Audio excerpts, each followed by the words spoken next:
মুখ্যমন্ত্রী আন্দোলনের গলা টিপে মারতে চাইছে বললেন নির্যাতিতা চিকিৎসকের পরিবার। টাকার অফার দেওয়া নেওয়াকে কেন্দ্র করে রাজ্যের মুখ্যমন্ত্রী মমতা বন্দ্যোপাধ্যায়ের সম্পূর্ণ মিথ্যা কথা বলছেন। মুখ্যমন্ত্রী গোটা বাংলার মানুষকে আবেদন জানিয়েছেন পুজোতে ফেরার জন্য। সে প্রসঙ্গে নির্যাতিতার মা বলেন, যদি মুখ্যমন্ত্রীর নিজের ঘরে এই ধরনের ঘটনা ঘটতো তাহলে কি মুখ্যমন্ত্রী মানুষকে আবেদন করতে পারতেন উৎসবে ফেরার? আন্দোলনের জেরে এটা নিয়ে কি বলবেন? রাজ্যের পক্ষে আইনজীবী সুপ্রিম ওগুলো কোর্টে ডাক্তার বলবেন, ওগুলো আমি কি বলবো বলুন তো, আমি তো জানি না ওগুলো কিছু। মুখ্যমন্ত্রী চেয়েছিলেন আজকে সুপ্রিম কোর্টে যে কি রায় হবে ভেবেছিলেন, বা আজকে যা দেখলেন? হয়েছে, তবে আমি আশা ছাড়িনি, আশা তো আছেই আমার। ডাক্তারদের আন্দোলন থেকে সরে যেতে বললো, 5টার মধ্যে আন্দোলন তুলে নিতে বললো, নাহলে সরকার ব্যবস্থা নিলে আমাদের কিছু করার নেই, এটা জানালো সুপ্রিম কোর্ট। এটা এবার ডাক্তাররা বুঝবে, কি বলবো আমি এটা। মুখ্যমন্ত্রী বলছে দাঁড়া না টাকার অফার দেওয়া হয়, আন্দোলন আপনার মেয়ের জন্য কিছু করতে চান কিনা সেটা জানতে চাওয়া হয়েছিল, এটা কি বলবেন? একদম মিথ্যে কথা বলেছেন উনি। টাকার অফার তো দেওয়াই হয়েছিল, কিন্তু কে মিথ্যে সেটা কথা তো বলছে? মুখ্যমন্ত্রী মিথ্যে কথা বলছেন। উনি তো বলছেন পরিবার টাকা চেয়েছিল, কখনো চাইনি, বরং উনি বলেছিলেন আপনার মেয়ে তো একটা পাবে, ওটা দিয়ে মেয়ের স্মৃতির জন্য কিছু বানিয়ে রাখবেন। আমি বলেছিলাম দিদি তখনই নেব যখন আমার মেয়ে বিচার পাবে এবং দোষীদের সাজা হবে, তখন আমি নিজে গিয়ে আপনার দপ্তর থেকে নিয়ে আসবো।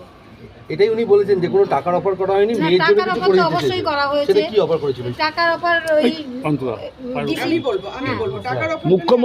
মুখ্যমন্ত্রী বলেছেন 1 মাস হয়ে গেছে, এবার উৎসবে ফিরুন, অনেক হয়েছে। সব দেশের মানুষ যদি ভাবে যে উৎসবে ফিরবে ফিরবে, কিন্তু দেশের মানুষ তো আমার মেয়েটাকে নিজের পরিবারের মেয়ে ভাবছে। তারা যদি পারে ফিরতে, আমার কিছুই বলার নেই। তবে আমার ঘরেও দুর্গাপুজো হতো, আমার মেয়ে নিজে করতো, সেটা তো আমার বাড়িতে তো কোনোদিন আর দুর্গাপুজোর আলো জ্বলবে না। আমার ঘরের প্রদীপ নিভে গেছে, আমি কি করে মানুষকে বলবো উৎসবে ফিরতে বলুন? 1 মাস হয়ে গেছে। যদি মুখ্যমন্ত্রীর ফ্যামিলিতে এরকম ঘটনা ঘটতো, উনি কি পারতেন এটা বলতে? নিশ্চয়ই পারতেন না। উনি বলছেন অনেক হয়েছে, অবরোধ করে মানুষের ক্ষতি হচ্ছে, পুজো আসছে সামনে, উৎসবে ফিরতে বলছে। এটাকে কি বলবেন? যে একটা মানুষের স্বতঃস্ফূর্ত আন্দোলন, স্বতঃস্ফূর্ত আন্দোলন, মানুষ সবাই রাস্তায় নেমেছে। আমার মেয়েটাকে যেমন গলা টিপে ওখানে মারা হয়েছে, সব প্রমাণ লোপাট করা হয়েছে, ওটা এখন মানে আন্দোলনের গলা টিপে মারতে চেয়েছেন, আর কি বলবো। কারা আন্দোলনে মারতে চাইছেন? মুখ্যমন্ত্রী স্বয়ং। কারা দিদি? কেন করছো? যে মিথ্যা কথা বলছে আমাদের দিদি, আমাদের নামে মিথ্যে কথা বলছে। আমরা আমাদের মেয়ে চলে গেছে, সেখানে আমরা মিথ্যে কথা বলবো? উনি আমাদের মেয়েটাকে আর ফিরিয়ে দিতে পারবেন? পারবেন না তো, আর কোনোদিনই তো আসবেন আমার বাড়িতে আগের মেয়েটা দিন আমার। বলা হয়েছিল সিন অফ ক্রাইম বদলে গেছে, আজকে দেখা যাচ্ছে যে ডেড বডির যে চালান সেই নথি পর্যন্ত নেই, এত সামান্য বিষয়গুলো পর্যন্ত রাখেনি। মানে কি ধামাচাপা দেওয়ার চেষ্টা হচ্ছে? কি ধামাচাপা উনিই জানেন, উনিই বলবেন কি ধামাচাপা দেওয়ার চেষ্টা করছে। দিদি আরেকটা কথা, সুপ্রিম কোর্ট এই যে বলছে যে করছে বলে মনে করব, এই যে ডাক্তারদের সরে যেতে বললো আন্দোলন, সেটাই বলেছেন।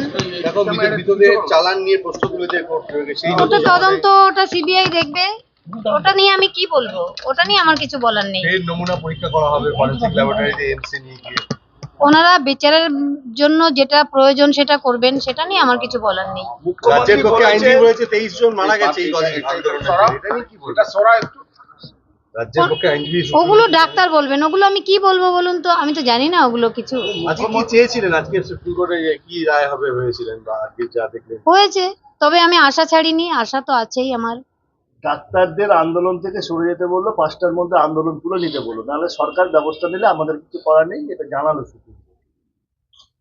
এটা এবার ডাক্তাররা বুঝবে, কি বলবো আমি এটা। মুখ্যমন্ত্রী বলছে যে টাকার অফার দেওয়া হয়নি, উল্টে আপনার মেয়ের জন্য কিছু করতে চান কিনা সেটা জানতে চাওয়া হয়েছিল, এটা কি বলবেন? একদম মিথ্যে কথা বলেছেন উনি। টাকার অফার তো দেওয়াই হয়েছিল, কিন্তু সেটা তো মুখ্যমন্ত্রী মিথ্যে কথা বলছেন। উনি তো বলছেন পরিবার টাকা চেয়েছিল, কখনো চাইনি, বরং উনি বলেছিলেন আপনার মেয়ে তো একটা পাবে, ওটা দিয়ে মেয়ের স্মৃতির জন্য কিছু বানিয়ে রাখবেন। আমি বলেছিলাম দিদি তখনই নেব যখন আমার মেয়ে বিচার পাবে এবং দোষীদের সাজা হবে, তখন আমি নিজে গিয়ে আপনার দপ্তর থেকে নিয়ে আসবো। এটাই উনি বলেছেন যে কোনো টাকার অফার করা হয়নি। না, টাকার অফার তো অবশ্যই করা হয়েছে।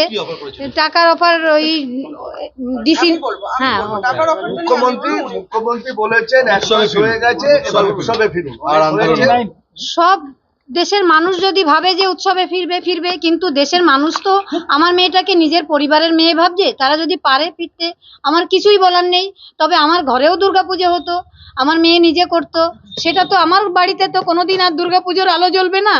আমার ঘরের প্রদীপ নিভে গেছে, আমি কি করে মানুষকে বলবো উৎসবে ফিরতে বলুন? 1 মাস হয়ে গেছে। যদি মুখ্যমন্ত্রীর ফ্যামিলিতে এরকম ঘটনা ঘটতো, উনি কি পারতেন এটা বলতে? নিশ্চয়ই পারতেন না। উনি বলছেন অনেক হয়েছে, অবরোধ করে হ্যাঁ, মানুষের হয়েছে। ক্ষতি হচ্ছে, পুজো আসছে সামনে, উৎসবে ফিরতে বলছে, এটা কি বলবেন যে এটা মানুষের ওটাই স্বতঃস্ফূর্ত তো আন্দোলন? বললাম। স্বতঃস্ফূর্ত আন্দোলন, মানুষ সবাই রাস্তায় নেমেছে। আমার মেয়েটাকে যেমন গলা টিপে ওখানে মারা হয়েছে, সব প্রমাণ লোপাট করা হয়েছে। ওটা এখন মানে আন্দোলনের গলা টিপে মারতে চেয়েছেন, আর কি বলবো? সুপ্রিম কোর্ট তো একে একে আন্দোলনে বড় হলো মারতে চাইছে। মুখ্যমন্ত্রী স্বয়ং কারা দিদি? বলো।